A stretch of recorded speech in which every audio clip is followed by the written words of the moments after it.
1998 മുതൽ ലോകത്തിലെ ഏറ്റവും വലിയ പാലുൽപാദക രാജ്യങ്ങളിൽ ഒന്നാണ് ഇന്ത്യ.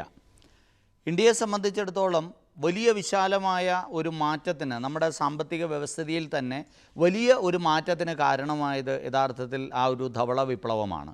മലയാളിയായിട്ടുള്ള ഒരു മികച്ച ക്ഷീര രംഗത്ത് പ്രവർത്തന പാരമ്പര്യം തെളിയിച്ചു കൊടുത്തിട്ടുള്ള ഡോക്ടർ വർഗീസ് കുര്യൻ സാർ, അദ്ദേഹത്തിൻ്റെ നേതൃത്വത്തിൽ നടത്തപ്പെട്ടിട്ടുള്ള വലിയ ഒരു ശ്രമം ഒരുപക്ഷെ ഇന്ത്യയുടെ വലിയ തോതിലുള്ള സാമ്പത്തിക വികസനത്തിന് വഴിതെളിച്ചു. അവിടെ തൊഴിൽ മേഖലയിലേക്ക്, സഹകരണ മേഖലയിലും അതുപോലെ തന്നെ അല്ലാതെയുമൊക്കെയുള്ള വലിയ സാധ്യതകൾ ക്ഷീര വികസന മേഖലയിലുണ്ടായി. ക്ഷീരവികസന മേഖലയിൽ പാൽ ഉൽപ്പന്നങ്ങളും പാലും ഏറ്റവും അധികം ഉൽപ്പാദിപ്പിക്കപ്പെടുന്ന രാജ്യത്ത് 80% ആൾക്കാരും അൺഓർഗനൈസ്ഡ് ആണ് എന്നതാണ് സത്യം. സ്വാഭാവികമായിട്ടും വീടുകളിൽ ഉൽപ്പാദിപ്പിക്കപ്പെടുന്നത് വീടിന് ചുറ്റും വിറ്റഴിക്കുന്ന തരത്തിലേക്ക് ഈ ഒരു ഉൽപ്പാദക മേഖല ചുരുങ്ങി നിൽക്കുകയാണ്. ഇപ്പോഴും ഒരു ഓർഗനൈസ്ഡ് സെറ്റപ്പിൽ പ്രൈവറ്റ് സെക്ടർ അടക്കം ഏതാണ്ട് 700ഓളം വ്യവസായശാലകളാണ് ഇന്ത്യയിലുടനീളം ക്ഷീരോൽപാദന മേഖലകളിൽ നമുക്ക് കാണാൻ കഴിയുക. അത് വളരെ പ്രധാനപ്പെട്ട ഒരു തൊഴിൽ മേഖലയാണ്. ഇന്ത്യയിൽ ഒരുപക്ഷെ ആ കാർഷിക മേഖലയിൽ ഏറ്റവും കൂടുതൽ കോൺട്രിബ്യൂട്ട് ചെയ്യുന്ന 2ാം സ്ഥാനവും ക്ഷീരോൽപാദന മേഖലയ്ക്ക് തന്നെയാണ്. പാലും പാലുൽപ്പന്നങ്ങളും മനുഷ്യൻ്റെ മുൻപിൽ സമീകൃത ആഹാരം എന്ന രീതിയിൽ അവതരിപ്പിക്കപ്പെട്ടിട്ടുള്ള ഇന്ത്യയുടെ ഭക്ഷ്യസമ്പത്തിൽ ജനങ്ങളുടെ പോഷക ആഹാര സമ്പാദ്യത്തിൽ, അതായത് പോഷകാഹാരം എത്രമാത്രം അവർക്ക് സമ്പാദിച്ച് അല്ലെങ്കിൽ ഉപയോഗപ്പെടുത്തി അവരുടെ ആരോഗ്യത്തെ പുഷ്ടിപ്പെടുത്താൻ കഴിയുമെന്നുള്ള മേഖലയിലൊക്കെ വലിയ തോതിൽ നമുക്ക് നമ്മുടെ ജനങ്ങളുടെ ആരോഗ്യ സംരക്ഷണ മേഖലയിൽ സഹായകരമായ ഒന്നാണ് ക്ഷീരോൽപാദന മേഖല. ഈ മേഖലയിൽ തൊഴിലവസരങ്ങൾ ഏറെയാണ്. അതൊരു ഓർഗനൈസ്ഡ് സെറ്റപ്പിലേക്ക് വരുമ്പോൾ കുറേ കൂടെ പ്രൊഫഷണലായിട്ട് നമ്മുടെ രാജ്യം ഈ മേഖലയെ കാണാൻ തുടങ്ങിക്കഴിഞ്ഞപ്പോൾ സർക്കാരുകളുടെ വലിയ തോതിലുള്ള ഇടപെടലുകളിലൂടെ വലിയ മാറ്റങ്ങളാണ് ഈ രംഗത്ത് വന്നുകൊണ്ടിരിക്കുന്നത്. സ്വകാര്യ മേഖലയിലും പൊതുമേഖലയിലും സർക്കാർ മേഖലയിലുമുള്ള അനവധി സ്ഥാപനങ്ങൾ, അവിടെ ക്ഷീരോൽപാദന രംഗത്ത് പാലിൻ്റെ പ്രോസസ്സിങ്ങുമായിട്ട് ബന്ധപ്പെട്ട മേഖലകൾ, ക്ഷീരോൽപാദനം നെയ്യും മറ്റു പാലുൽപ്പന്നങ്ങളും നിർമ്മിക്കുകയും അത് നമ്മൾ മാർക്കറ്റ് ചെയ്യുകയും അത് സംരക്ഷിക്കുകയും അത് ലോജിസ്റ്റിക്സ് ചെയ്യുകയും ചെയ്യുന്ന മേഖലകൾ, വെയർ ഹൗസിങ്ങും ലോജിസ്റ്റിക്സും അടക്കമുള്ള മേഖലകളിലൊക്കെ നമുക്ക് തൊഴിൽ സാധ്യതകളുണ്ട്.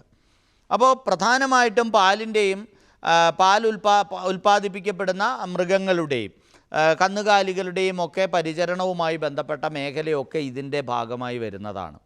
അപ്പോൾ പാല് ഉൽപ്പാദിപ്പിക്കപ്പെടുന്നതുമായിട്ട് ബന്ധപ്പെട്ട് നമ്മൾ പരിഗണിക്കുമ്പോൾ അതിൻ്റെ ഹൈജീനിക് ആയിട്ടുള്ള പ്രൊഡക്ഷൻ, അതിനെ പ്രോപ്പറായിട്ട് പ്രിസർവ് ചെയ്യുന്ന മേഖലകൾ, അതിനെ പ്രോസസ്സ് ചെയ്യുന്ന മേഖലകൾ, അത് പാക്ക് ചെയ്യുന്ന മേഖലകൾ, പ്രോസസ്സിങ്ങിൻ്റെ ഇടയ്ക്ക് ഇതിൻ്റെ ഗുണനിലവാരം, പ്രോഡക്റ്റുകളുടെ ഗുണനിലവാരം ഉറപ്പുവരുത്തുന്ന ക്വാളിറ്റി കൺട്രോളിങ്ങുമായിട്ട് ബന്ധപ്പെട്ട, ക്വാളിറ്റി അഷുറൻസുമായിട്ട് ബന്ധപ്പെട്ട മേഖലകൾ, പ്രൊഡക്ഷൻ യൂണിറ്റിൻ്റെ സേഫ്റ്റി റിലേറ്റഡ് ആയിട്ടുള്ള മേഖലകൾ, അതുപോലെ തന്നെ മൃഗങ്ങളുടെയും പാലിൻ്റെയും ഒക്കെ ഒരു കെമിക്കൽ കോമ്പോസിഷനെ കുറിച്ചുള്ള വ്യക്തമായ ധാരണകൾ, മൃഗങ്ങൾക്ക് നൽകുന്ന ഫീഡ്, കാലിത്തീറ്റ, ആ കാലിത്തീറ്റയുടെ സമീകൃതമായ വിതരണം നൽകൽ, അതുപോലെ തന്നെ അതിൻ്റെ പ്രൊഡക്ഷൻ, ഇങ്ങനെയുള്ള കാര്യങ്ങൾ, ബ്രീഡ് ചെയ്യുന്നതുമായിട്ട് ബന്ധപ്പെട്ട, പുതിയ കുട്ടികളെ ഉൽപ്പാദിപ്പിക്കുന്നതുമായി ബന്ധപ്പെട്ട ആ ബ്രീഡിങ്ങുമായിട്ട് ബന്ധപ്പെട്ട പ്രോസസ്സിൻ്റെ ക്വാളിറ്റി നിർണ്ണയിക്കൽ, ഇങ്ങനെ നിരവധി മേഖലകൾ, മൃഗത്തിൻ്റെ ഫാം മാനേജ്മെൻറ്റ് മേഖലയിൽ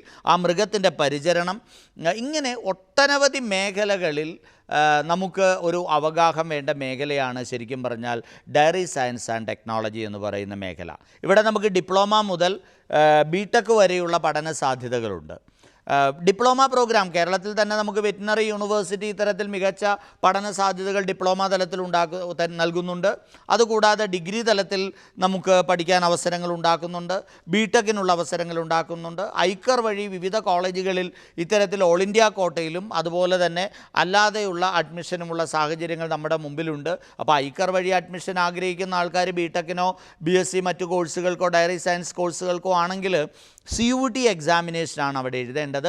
CUT ഓപ്റ്റ് ചെയ്യുമ്പോഴത്തേക്കും പ്രധാനമായിട്ടും physics, chemistry, biology, engineering branch കൂടെ ഓപ്റ്റ് ചെയ്യുന്ന ആൾക്കാർ മാത്സും കൂടി ഓപ്റ്റ് ചെയ്താൽ മാത്രമേ നമുക്ക് അവിടേക്ക് പോകാൻ പറ്റുള്ളൂ. സാധാരണ സെൻട്രൽ യൂണിവേഴ്സിറ്റി എൻട്രൻസിന് എഴുതുന്ന ലാംഗ്വേജ് പാർട്ടും ജനറൽ പേപ്പേഴ്സും എഴുതിയില്ലെങ്കിലും നമുക്കിവിടെ കുഴപ്പമൊന്നുമില്ല. ഓൾ ഇന്ത്യ കോട്ടയിൽ കേരളത്തിൽ തന്നെ 15% അഡ്മിഷൻ കിട്ടുന്നതും ഈ പ്രോസസ്സിലൂടെയാണ്. അപ്പോൾ 2 മേഖലകൾ, ഒന്ന് നമുക്ക് ബിടെക്കിനൊക്കെ അഡ്മിഷൻ ആഗ്രഹിക്കുന്ന ആൾക്കാർ കേരളത്തിലെ കോളേജുകളിലേക്ക് നമുക്ക് അതിന് അപ്ലൈ ചെയ്യാം, കേരളത്തിലെ എൻട്രൻസിന് അപ്ലൈ ചെയ്യാം. അതുപോലെ തന്നെ ഐക്കർ വഴി അഡ്മിഷൻ ഓൾ ഇന്ത്യ കോട്ടയിൽ അഡ്മിഷൻ ആഗ്രഹിക്കുന്ന കുട്ടികൾ CUT എൻട്രൻസും എഴുതണം. അപ്പോൾ ഈ 2 എൻട്രൻസ് എക്സാമിനേഷനും ഒരേപോലെ എഴുതുന്നത് എപ്പോഴും നല്ലതാണ്. നിങ്ങൾ ആഗ്രഹിക്കുന്ന ഏറ്റവും മികച്ച പഠന നിലവാരം പുലർത്തുന്ന സർവകലാശാലകളിൽ ഒന്നുകൂടിയാണ് നമ്മുടെ കേരളത്തിലുള്ള വെറ്റിനറി യൂണിവേഴ്സിറ്റി. ആ യൂണിവേഴ്സിറ്റിയിൽ നമുക്ക് പഠിക്കാൻ അവസരമുണ്ട്. അതുകൂടാതെ നിരവധിയായിട്ടുള്ള മറ്റ് മേഖലകൾ, ഇതിൻ്റെ അനുബന്ധ മേഖലകളുണ്ട്. ഇപ്പോൾ ചോക്ലേറ്റ് നിർമ്മാണം, ടോഫി നിർമ്മിക്കുന്ന കമ്പനികൾ, പായസം കിറ്റുകൾ നിർമ്മിക്കുന്ന ചില കമ്പനികളുണ്ട്. ഇത്തരം മേഖലകളിലേക്കൊക്കെ ഇതിൻ്റെ സാധ്യതകൾ ഏറെയാണ്. പാല് മിച്ചം വന്നു കഴിഞ്ഞാൽ അത് നമുക്ക് വാല്യൂ ആഡഡ് പ്രോഡക്റ്റ് ആക്കി മാറ്റാം. പാൽപ്പൊടിയാക്കാം, ഐസ്ക്രീം ആക്കാം, മറ്റേതെങ്കിലും ക്രീമാക്കാം. അങ്ങനെ പലതരത്തിലുള്ള പ്രോഡക്റ്റ് ഡൈവേഴ്സിഫിക്കേഷൻ നടന്നുകൊണ്ടിരിക്കുന്ന ഒരു മേഖല. അപ്പോൾ ഈ പ്രോഡക്റ്റ് ഡൈവേഴ്സിഫിക്കേഷനിലൂടെ നമുക്ക് ക്ഷീര കർഷകരുടെയും ഈ ഒരു ഉൽപ്പാദന മേഖലയിലെയും റവന്യൂ വളരെയധികം വർദ്ധിപ്പിക്കാൻ കഴിയും. അതുപോലെ തന്നെ നമ്മളുടെ നാട്ടിലെ കുട്ടികളുടെയൊക്കെ പോഷകാഹാരവുമായി ബന്ധപ്പെട്ട ബുദ്ധിമുട്ടുകളെ മറികടക്കുന്നതിന് നമുക്ക് സാധിക്കും. സ്കൂളിലൊക്കെ നമുക്ക് പലപ്പോഴും പാലുൽപ്പന്നങ്ങളും കൊടുക്കുന്നത് ഇതിൻ്റെ ഒരു ഭാഗമായിട്ടാണ്. ഇപ്പോൾ നമ്മുടെ യുവതലമുറയെ ആരോഗ്യമുള്ള ഒരു ജനതയായിട്ട് വാർത്തെടുക്കേണ്ടത് രാജ്യത്തിൻ്റെ അഭിവൃദ്ധിക്ക് വളരെ അത്യാവശ്യമാണ്.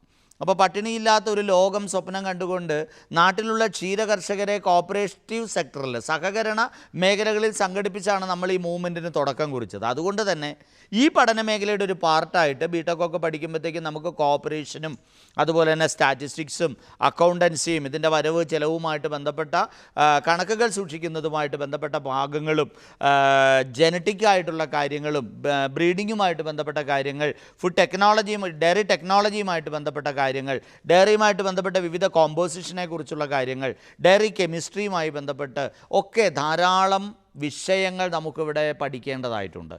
അപ്പോൾ മൃഗപരിപാലനവുമായി ബന്ധപ്പെട്ട് ഫാം മാനേജറാകാൻ, അതുപോലെ തന്നെ ഡയറി എക്സ്റ്റൻഷൻ ഓഫീസറാകാൻ, quality controlling and quality assurance ഓഫീസറാകാൻ, ഇങ്ങനെയുള്ള മേഖലകളിലൊക്കെ പ്രവർത്തിക്കാനായിട്ട് ഇവർക്ക് കഴിയുന്നു എന്നുള്ളത് വളരെ പ്രധാനപ്പെട്ട നമുക്ക് ലഭ്യമായിട്ടുള്ള തൊഴിൽ സാധ്യതകളിൽ ചിലത് മാത്രമാണ്.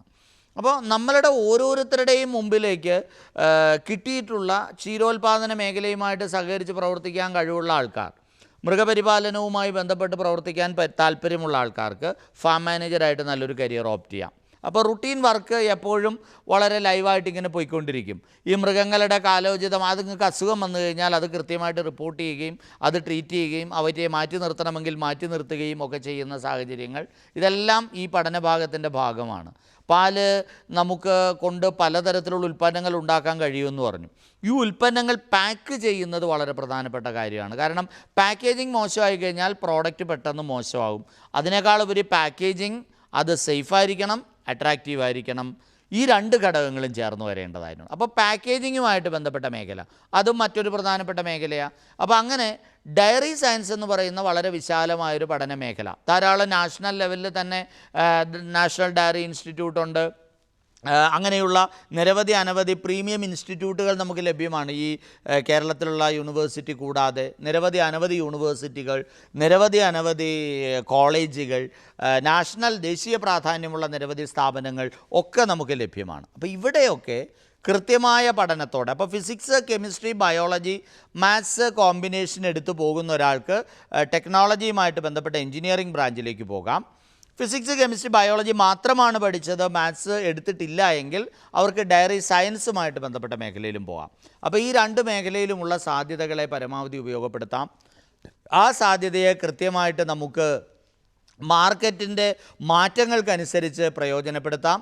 അപ്പോൾ അങ്ങനെ രാജ്യത്തിൻ്റെ സമ്പദ് വ്യവസ്ഥയെ ഏറ്റവും അധികം പരിപോഷിപ്പിക്കുന്ന, വളരെയധികം കയറ്റുമതി സാധ്യതകളുള്ള, സാമ്പത്തിക രംഗത്ത് വലിയ മാറ്റങ്ങൾക്ക്, വിപ്ലവകരമായ മാറ്റങ്ങൾക്ക് കാരണമാകുന്ന ഒരു തൊഴിൽ മേഖല എന്ന നിലയിൽ ഡയറി സയൻസ് മികച്ച അവസരങ്ങളാണ് നമുക്ക് മുമ്പിൽ തുറന്നിടുന്നത്.